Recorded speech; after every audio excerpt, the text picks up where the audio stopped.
Welcome everybody to the Draft Plan EA meeting for the Warner Draw Watershed and Flood Operations Project located in Washington County, Utah. We appreciate your attendance and interest and look forward to hearing any comments you may have regarding this project. In the presentation today, we will be introducing the project team, providing background on the Plan EA and the meeting purpose, introducing issues identified within the Warner Draw watershed and alternative measures developed to address those issues, providing a summary of the environmental impact analysis completed, and presenting project costs. We will open up the meeting to a Q&A session after the presentation where you can ask questions and get them answered by the project team. The project team includes the USDA Natural Resources Conservation Service, also referred to as NRCS, who is the lead federal agency providing funding support to local sponsoring organizations or project sponsors. These project sponsors include Washington County, the City of St. George, the City of Hurricane, Washington City, Washington County Water Conservancy District, and the Nature Conservancy. Bowen Collins and Associates is providing engineering and resource survey support for development of this Plan EA, and Adaptive Environmental Planning LLC is providing NEPA support and helping to prepare the Plan EA document. Grab your popcorn and get comfortable as we start in on the project details. The project is located within the Warner Draw watershed boundary developed by NRCS. The watershed is the blue boundary shown on this map and consists of approximately 298 square miles of land sitting within Washington County, Utah. There are 5 sites proposed for improvement for this project. These consist of Site 1 for the Main Street debris basins. That's located north of Main Street and I-15 in Washington City. Site 2 for Seegmiller Marsh is located along the Virgin River at Seegmiller Marsh in St. George.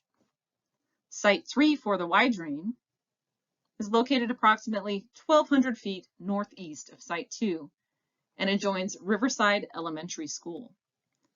Site 4 for the Warner Valley Disposal System is located along an existing drainage system corridor. The corridor lies south of 2450 South Street and has a generally east-west trending alignment, extending between the Fort Pierce Wash and Medallion Drive, also referred to as 2870 East Street. Site 5 is located in Hurricane City. Questions some may have at this point are, what is a Plan EA? Why are we writing one? And what is the purpose of this Draft Plan EA meeting? Because actions are being funded by the federal government, an environmental analysis is required to comply with federal regulations. These federal regulations include the National Environmental Policy Act, otherwise known as NEPA, and the Council on Environmental Quality's regulations found in Title 40 of the Code of Federal Regulations. NRCS complies with these regulations in the form of a watershed plan and environmental assessment, otherwise known as a Plan EA. A watershed plan already exists for the Warner Draw watershed. Therefore, this is a supplement to their original plan. A draft supplemental Plan EA has been prepared and is currently out for public review and comment. This meeting is to provide interested parties information on the alternatives analyzed in the Plan EA, to present the results of the environmental evaluation, to answer any questions you may have, and also encourage interested parties to submit comments on the draft Plan EA. Early in the planning process, a purpose and needs statement was developed. In these statements, the purpose is the objective or objectives that a project is intended to meet, and the need drives its purpose. The purpose of this project is to improve flood prevention watershed protection, public recreation, and agricultural water management in the Warner Draw watershed. The need is to reduce flood damages to developed and agricultural areas of St. George and Washington City, to improve irrigation water delivery efficiency for the existing flood irrigation systems in Hurricane that would also benefit Virgin River water quantities, to expand trail systems for recreation, education, and public safety, and finally to improve Virgin River ecosystems. To meet this purpose and need, multiple alternatives were developed. Many of these alternatives were eliminated from detailed study due to infeasibility, logistics, exorbitant costs, not meeting the purpose and need, or other critical factors. Please refer to the draft Plan EA for detailed information on alternatives eliminated from detailed study.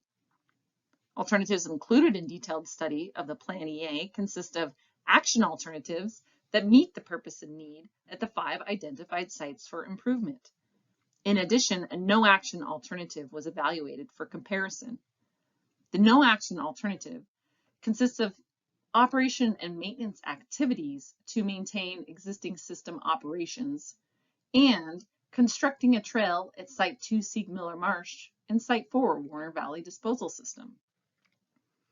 The action alternatives and preferred alternatives selected for the 5 sites include improving existing flood detention basins at Site 1 Main Street debris basins, enhancing habitat in the riparian corridor along Virgin River at Seegmiller Marsh, and developing recreation and scenic resources that include river health educational opportunities at Site 2 Seegmiller Marsh, piping an existing open channel section of the Y drain to improve public safety, reduce flooding potential, improve conveyance efficiency, and installing a pathway at Site 3, the Y drain.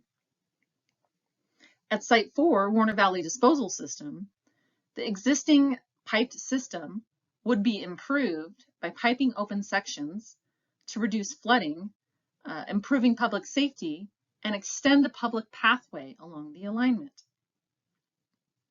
At Site 5 in Hurricane, a pressurized irrigation system would be installed for water conservation and water savings used to support Virgin River flows.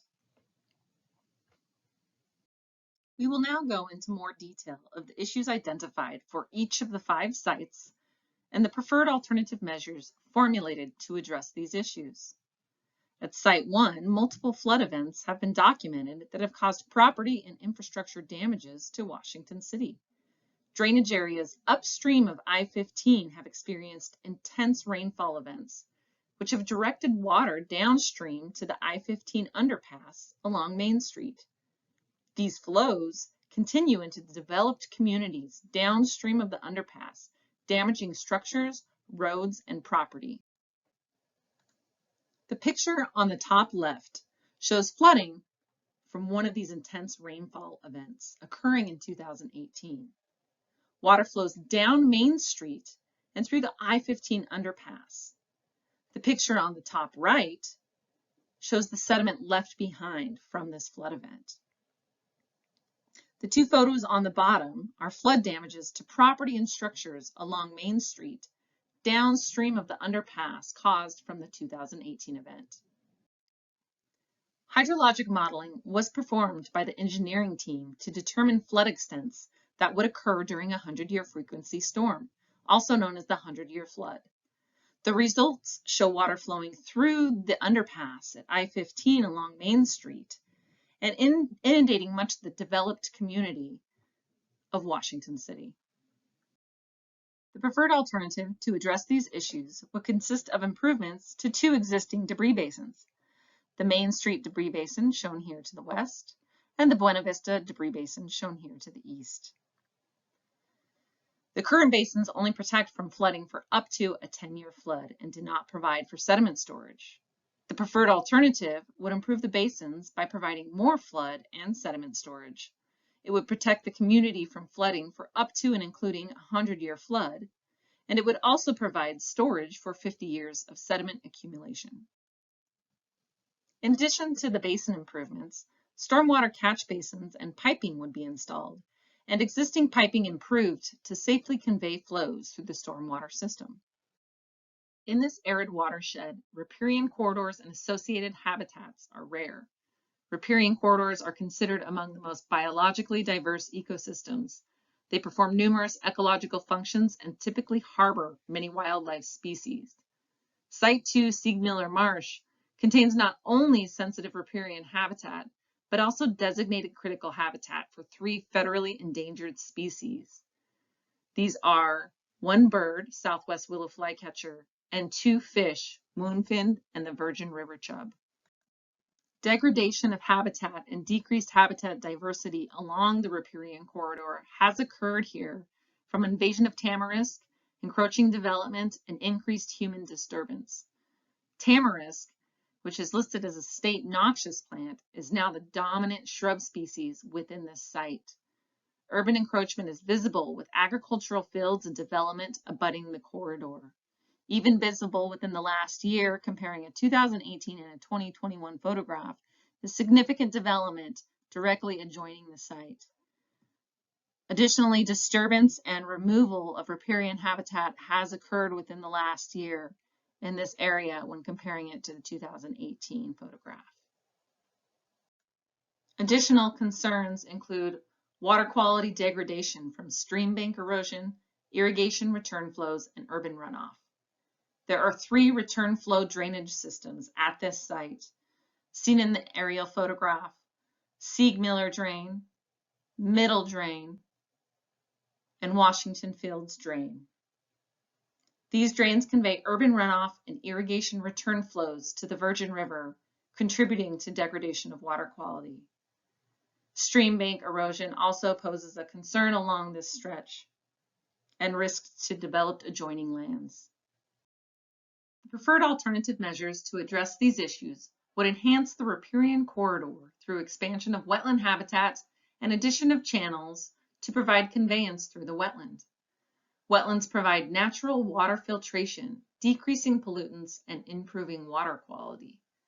The urban runoff and irrigation return flows would be naturally filtered by the wetlands before flowing into the Virgin River. The habitat enhancements would benefit fish and wildlife species using the area, including federally endangered species. A conservation easement would be obtained to protect the corridor from human disturbance. A maintenance access road currently exists along the east side of the river, shown as a gray line. This access road would stay in place and be maintained for monitoring, revegetation activities, and operations and maintenance of the new habitat system. A new erosion protection barrier would be installed on the west side of the Virgin River outside of the riparian corridor to protect against bank erosion and channel migration. The erosion protection would be installed below the natural grade, would be covered, and the surface restored to match the surrounding areas. Erosion protection already exists along the east side of the Virgin River and would not be required for this project. A new asphalt trail would be constructed outside of the riparian corridor to connect to the existing Virgin River South trail system and is shown as a black solid line.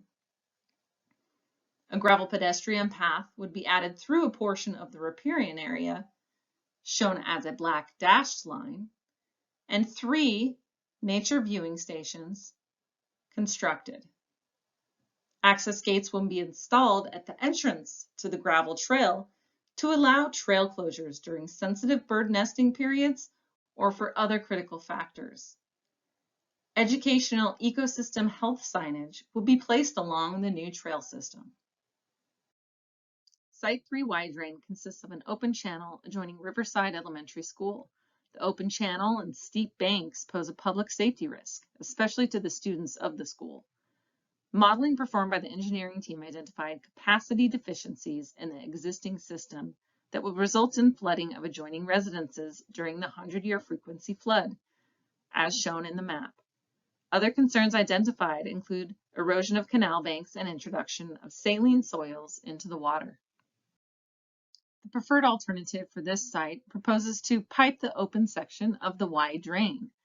A new asphalt trail would then be installed along the alignment. The asphalt trail would connect into an existing trail system to the northeast and also an existing trail from the elementary school. The Warner Valley Disposal System at Site 4 conveys stormwater from 3 upstream debris basins and from adjoining developed lands.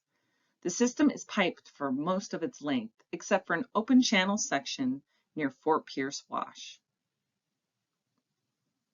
This open channel section directly adjoins residential development and poses a public safety risk.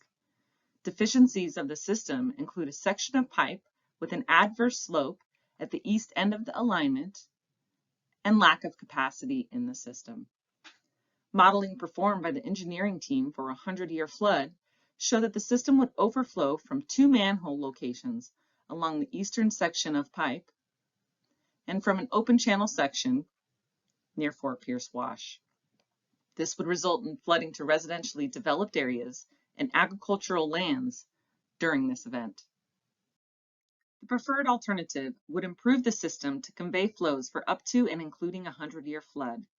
This would include piping the open channel section, replacing the Fort Pierce Wash outfall, replacing a section of pipe, and installing 2 new detention basins to increase capacity of the system.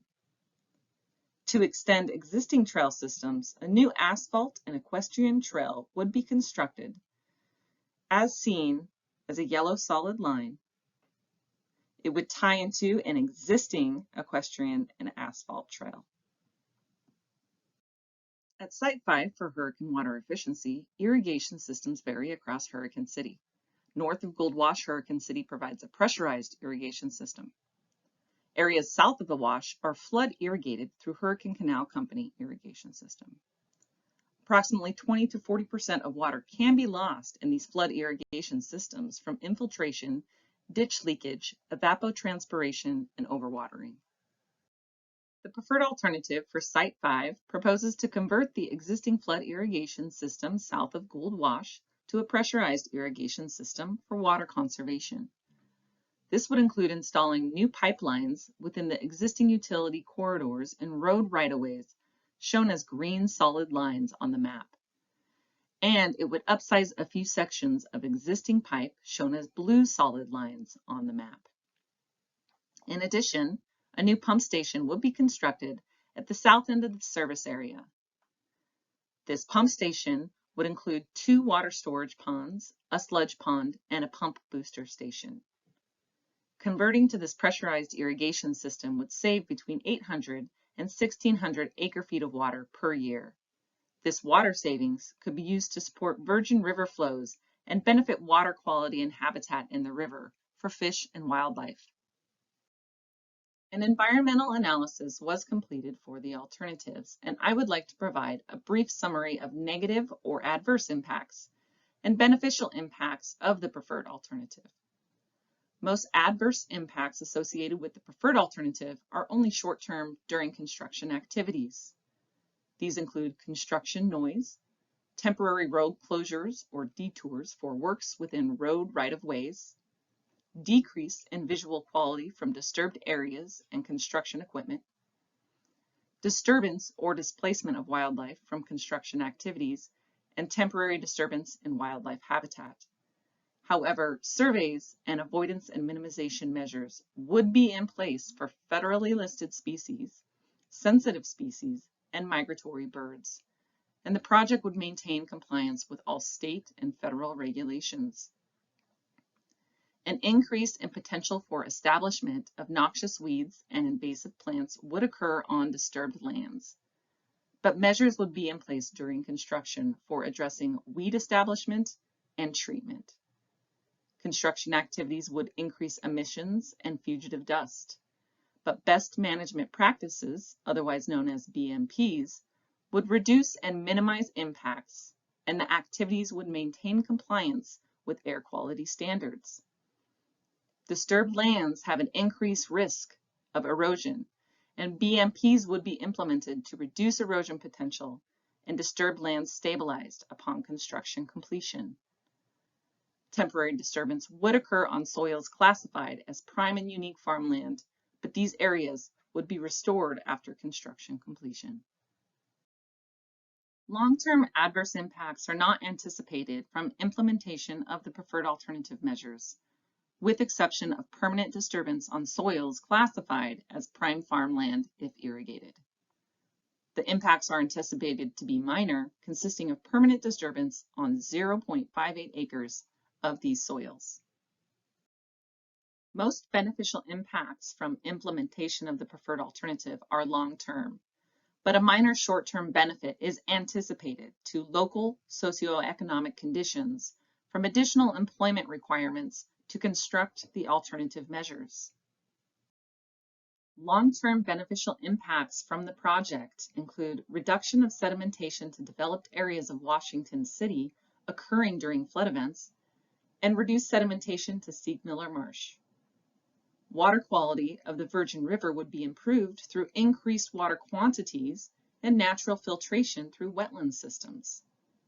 The project provides a net increase in stream channel, a substantial increase in important wetland habitats, and enhances and adds riparian areas benefiting the health of the Virgin River and fish and wildlife using the river corridor.